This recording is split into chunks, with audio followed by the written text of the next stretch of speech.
வீட்டிலே ஹெல்த்தியான சமோசா மஷ்ரூம் வச்சு எப்படி பண்ணலான்னு பார்க்கலாம். நம்ம குட்டீஸ் நல்லா விரும்பி சாப்பிடுவாங்க. ஃபர்ஸ்ட் ஆஃப் ஆல் நம்ம வீட்டில் இருக்கிற கோதுமை மாவு வச்சு பண்ணிக்கலாம். கோதுமை மாவு கொஞ்சமாக எடுத்து நம்ம தேவையான அளவு எடுத்துக்கிட்டு அது கூட கொஞ்சமாக சால்ட் ஆட் பண்ணிக்கலாம். சால்ட் தேவையான அளவு ஆட் பண்ணிக்கிட்டு கூட ஹாட் வாட்டர் யூஸ் பண்ணிக்கலாம். ஹாட் வாட்டர் வச்சு மாவு பிசைஞ்சிக்கலாம். ஏன்னா அந்த ஹாட் வாட்டர்னால அந்த சூடுலேயே மாவு வந்து இன்னும் சாஃப்ட்டாக நம்மளுக்கு கிடச்சிரும்.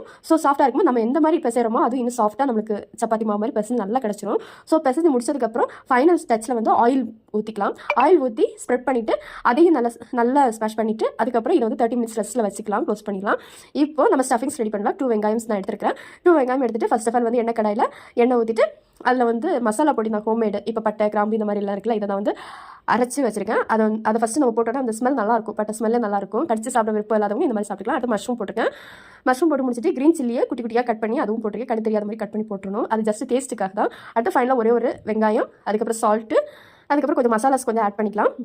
ஜீரகப்பொடி, சில்லி பவுடர், பெருஞ்சீரகப்பொடி, அப்புறமா வந்து கறி masala, coriander powder, turmeric powder, இந்த மாதிரி கொஞ்சம் மசாலாஸ் ஆட் பண்ணிவிட்டு நல்லா பெரட்டி எடுத்துக்கலாம். இப்போ அந்த ஃபைனல் ஸ்டேஜ் வரும்போது கொத்தமல்லி தலை கட் பண்ணிவிட்டு குட்டி குட்டியாக கட் பண்ணிவிட்டு அதை நல்லா ஸ்மாஷ் பண்ணிவிட்டு எடுத்து வச்சுக்கலாம். இப்போ இந்த ஸ்டஃபிங்ஸ் ரெடி ஆகிடுச்சு.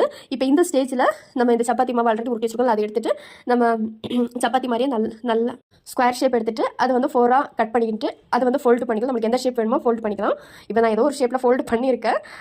இதை வந்து நம்ம எண்ணெயில் போட்டுக்கலாம். எண்ணெயில் போட்டு இப்போ பொரிஞ்சு நல்லா மொறுமொறுப்பாக நல்லா வந்துடும். ஸோ நம்ம ஈவினிங் ஸ்நாக்ஸ் ரெடி ஆகிடுச்சு. இப்போ சர்வ் பண்ணுறதுக்கு இன்னொரு பிளேட்டில் சர்வ் பண்ணிக்கலாம். இது நம்மளுக்கு வந்து ஈவினிங் டைம் டீ காஃபி கூட குடிக்கிறதுக்கு செம்ம டேஸ்ட்டாக இருக்கும். தேங்க்ஸ் ஃபார் வாட்சிங். Tata, bye bye.